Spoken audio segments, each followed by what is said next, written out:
Hello, I'm Alma Lee, and this is From Fear to Love. I talk about a variety of topics intended to inspire, motivate, and get you thinking a little bit differently here. Thank you for listening.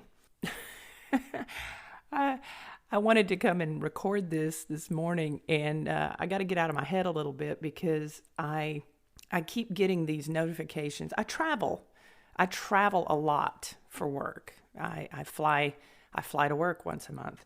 I travel a lot for work, and so I'm almost always got a trip planned, a flight somewhere, or a car or something. And I get these emails, I get these notifications and text messages all the time from the airlines and whoever I made a reservation with, and it's a reminder. It's like, hey, it's time to pack for your trip. It's time to get ready. It's time to go. And I'm like, I literally start packing about 2 hours before I have to leave for the airport every single time. And so I'm sitting here, I'm like, it's Tuesday, it's Wednesday. I don't need that kind of stress. I don't need that kind of anxiety in my life. Anyway, I just wanted to throw that out there. A little bit of a comical point start to my day. It's a big reason why I meditate religiously, is to get out of my head about things like that. I don't know, what's the point? I guess maybe for people who don't normally travel as much as I do, and it elicits a sense of excitement for them, but it's not exciting for me. I know what I'm doing. I know what I'm doing, man. Stop sending me this shit. So topic at hand. I want to talk about sharing your gifts. Sharing your gifts. What do you do well? Yesterday I was leaving my producer's home. He's got a studio, Scout Alley Productions. Chris Dodson. Shout out to Chris Dodson. Chris is my producer of my audiobook, Flip From Fear to Love, which is where I derived the name of this show. And we were doing some recording. Anyway, I'm in my car. I'm in my truck, Big Berry, my big truck, driving home yesterday, and I'm jamming out to my tunes. Of course, I love music, and I'm listening to this performer. Now, I've heard this performer before, but I didn't realize it at the time. I love listening to new music and finding new performers and exposing and branching out, and not just listening to the random same old stuff from the same singers. Nothing against them, but I just like listening to new stuff and enjoying that, and enjoying how that sort of bathes my brain in dopamine. So I'm driving, and I hear this performer, Sananda Maitreya. You ever heard of Sananda Maitreya? I bet you have, especially if you are a Gen X person like me in midlife. You've heard this person before. But it's funny because I didn't know. I'm listening, and this man, his voice is like the best meal you ever had. I don't know any other way to describe a sense of joy and elation to hear him sing. But here's the funny thing, is that I recognized his sound. His sound was very familiar to me, but I didn't understand why. But I found out it's this gentleman, this singer, this musician, this vocalist used to go by Terrence Trent D'Arby. Remember him from the 90s? Terrence Trent D'Arby. He sang Wishing Well and Sign Your Name Across My Heart. You know that guy, right? I might bust out in song. You never know. So Sananda Maitreya, and I'm sitting there, and I'm sitting at a red light, and I'm like, damn, this is good shit. And so I pulled up YouTube, and I'm thinking, God, how have I missed this? What a joy. What a wonderful gift.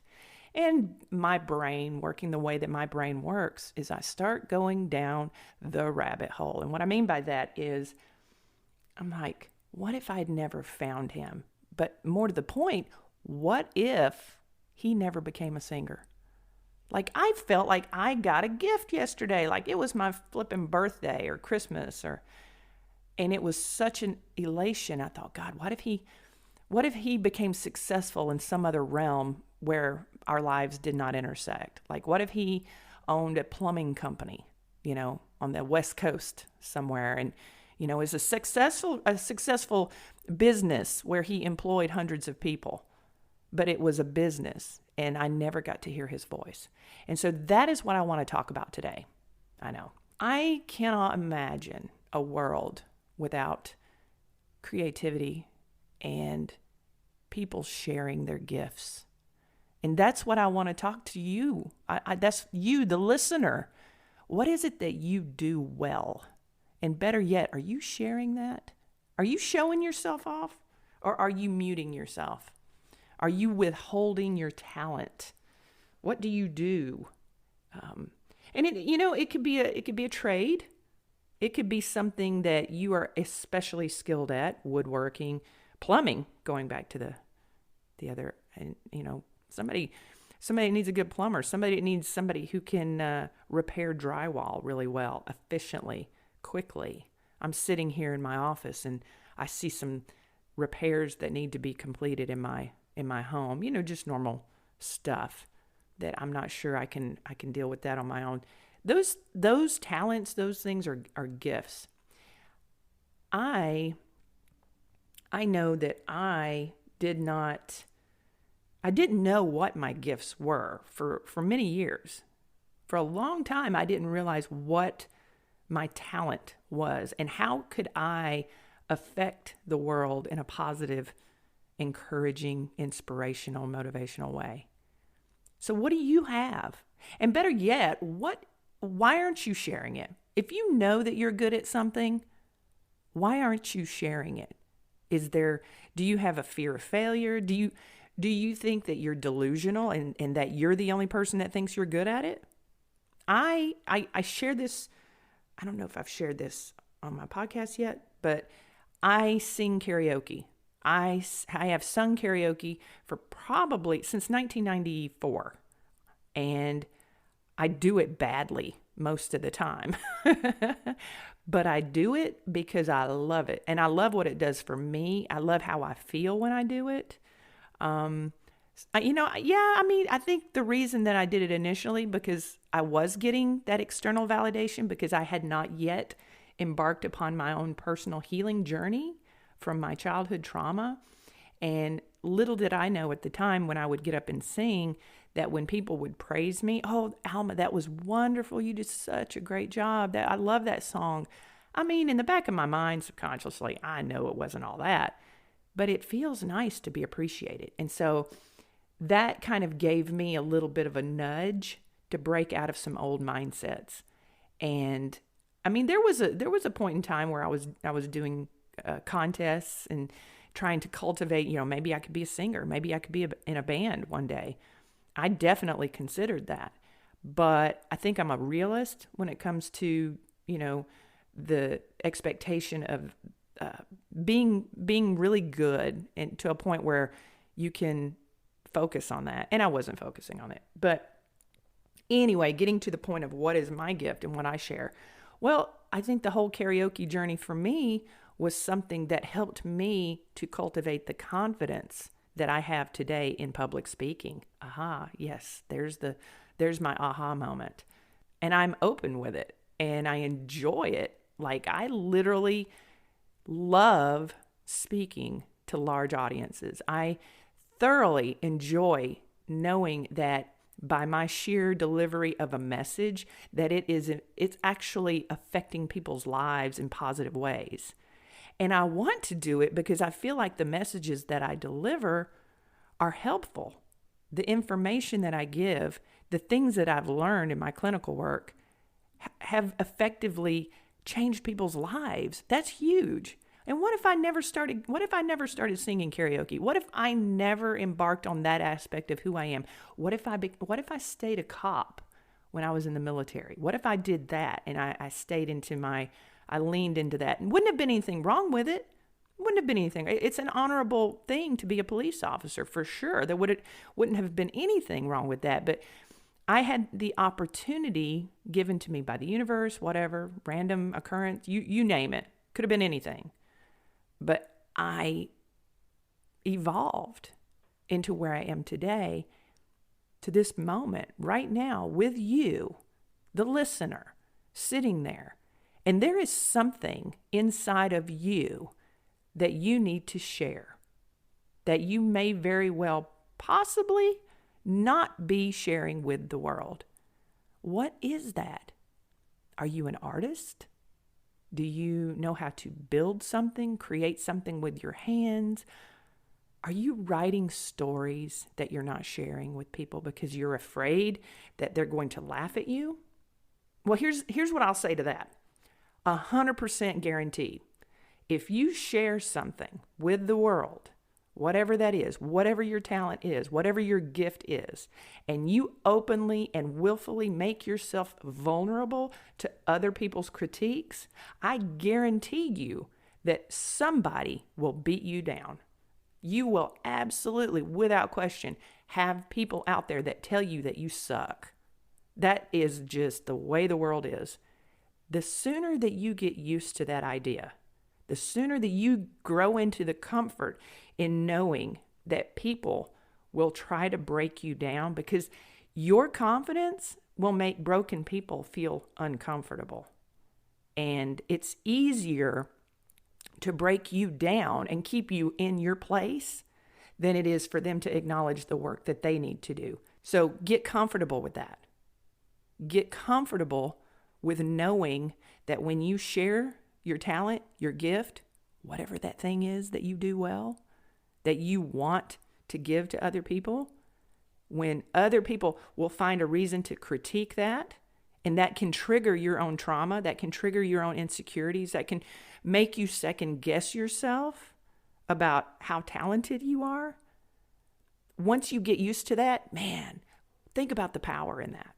Think about the power that you will hold within yourself, not over other people, but that power in yourself in saying, it doesn't matter.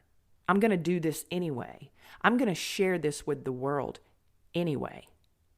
It is critical that you find that spot where you find that comfort in your discomfort and know that it is inevitable that you will be judged. So ask yourself that question. What is it? What is it that you're not doing that you know how to do? Did you write a book? Did you write a story? Did you write a screenplay? Tyler Perry, Medea. He lived in his car and was writing screenplays. Do you think that nobody ever judged him for that?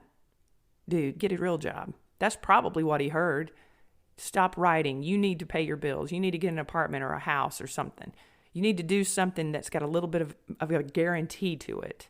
What would the world be like without creators, without inventive people? Who's your favorite actor? Who's your favorite singer? Who's your favorite artist?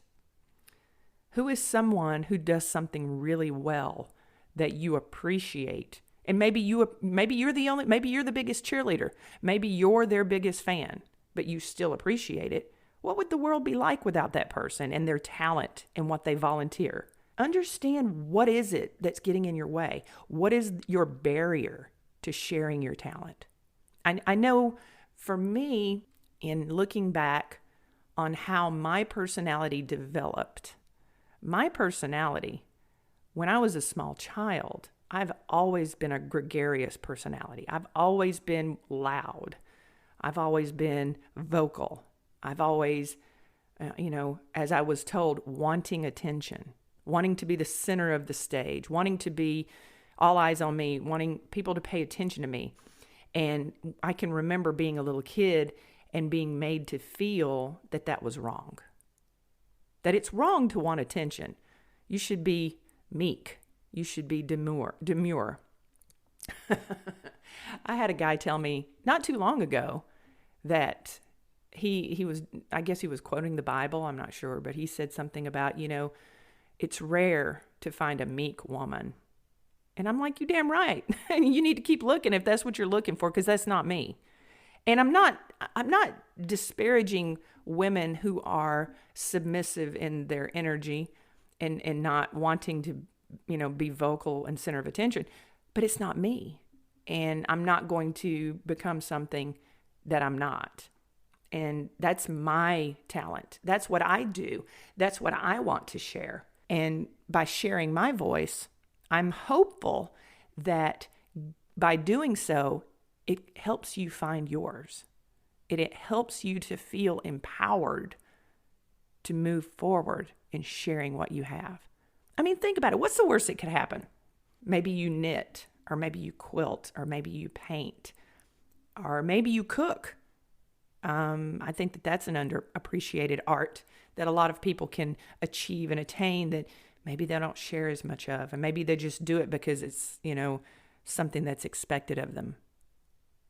Maybe you know how to plan an event. Holy cow. I mean, that's something that creates an enormous amount of anxiety in me, is to create an event and plan an event and get all the moving parts and pieces together to, coordinate food and entertainment and, time frames and, if it's a large venue, parking or whatever.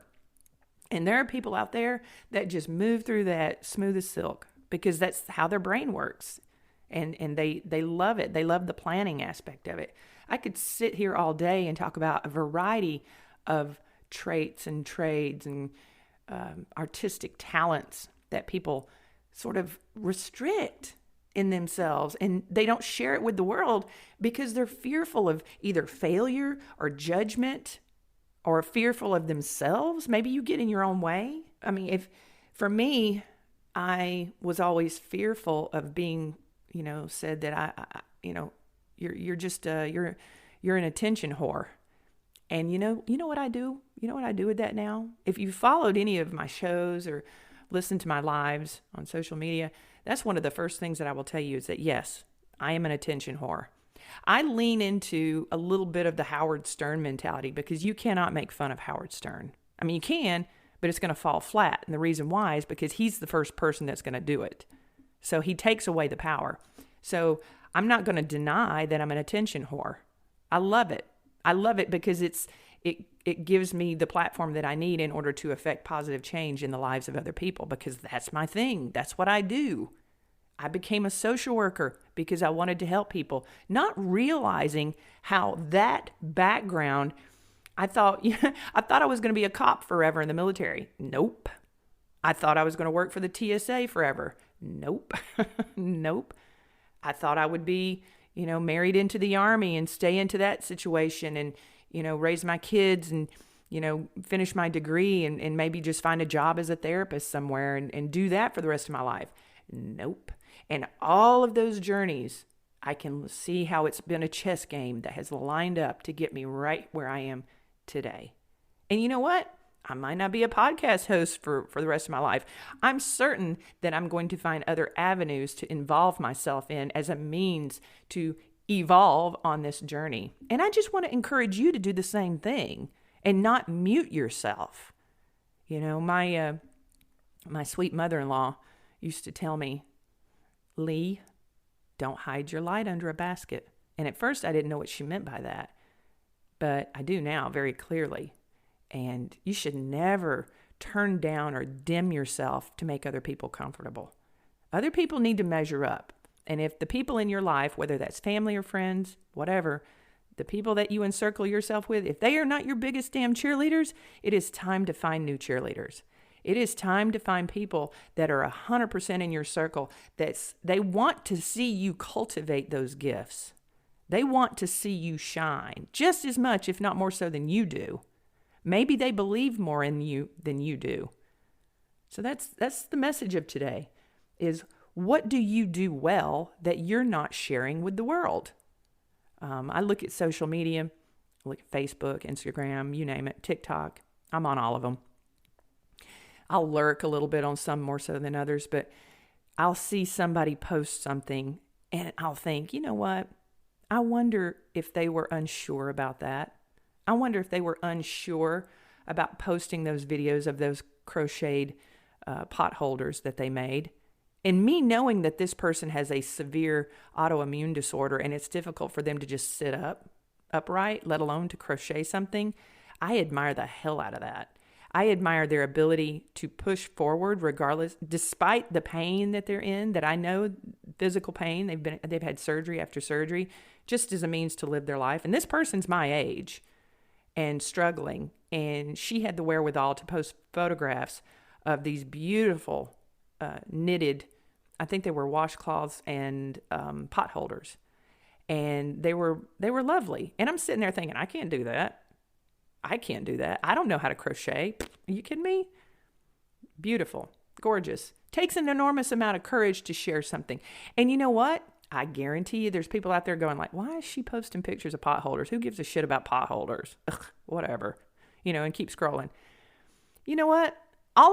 If you are somebody who feels the need to, and you're compelled to judge other people, and I have, okay, let me say that first. That's not me judging you. That's me. That's the pot calling the kettle black right now. I've done that. I've been in that headspace where I've wondered why somebody did what they did without encouraging or without connecting with them from an empathetic place. Hey man, I'm a growth. I'm growing. I'm evolving too. And if that's you, if you feel compelled to judge somebody and what they post and discourage what they're doing, you're not a bad person. I'm not judging you either. I'm not breaking you down because it appears that you're breaking other people down. I want you to win. I want you to do better, because here's what's going to happen. If you start thinking differently about how you're engaging other people and sharing their gifts, you're going to find your own, and you're going to start sharing yours, because 9 times out of 10, people who judge other people are doing so because they're fearful of judgment. So we can all do better. And I want you to figure it out, share it, because that beautiful voice that was on in my speakers yesterday, go look him up. I wish I could play the music, but I don't think I can. I think I'll get docked on the podcast forum, and I don't want to do that. Sananda Maitreya, Terrence Trent D'Arby. He used to be Terrence Trent D'Arby, and now he goes by Sananda, Sananda, Maitreya, Maitreya. Beautiful voice. Oh my goodness. I don't recommend listening while you're driving, because that's something that you need to sit down and just focus on, because it's amazing. Amazing. Beautiful voice. I love it. Finding fulfillment is one of the major and often elusive aspects of living a purposeful, joy-filled life, existence. And we all have the ability to achieve greatness. I'm stealing that from Oprah. Oprah says that, and I completely agree. Completely agree with what she says. There's a housekeeping lady. I don't think she speaks English, but if she does, she'd probably just still want to talk to me. But she keeps the bathroom in the concourse where I fly in, and I change planes. She keeps it neat as a pin. And I appreciate that. I appreciate how hard she works. She busts her ass in Midway in Chicago at the airport. And I see her often when I'm traveling. So she keeps that bathroom neat as a pin. And you know what? You can find greatness anywhere. You can find your gift. You can share that with the world. So if you're a singer, if you're a songwriter, if you're a lyricist, if you've written stories, poems, things that you're fearful of sharing with the world, or you feel it's too vulnerable, just ask yourself why. Why isn't it good enough to share with everybody else? And what are you fearful of? What's the worst that could happen? Somebody says that you suck? I mean, get used to that. Think about that. You'll be amazed at how much power you will derive in being okay with people judging you. And just keep doing it. And keep trying and keep working on your craft. Share it. Cultivate it. Persist at it. That's what I'm going to leave you with. And I'm going to go listen to some more of Sananda Maitreya. And I want you to have a beautiful week, a beautiful day, just like you deserve. That's it. Thanks for listening.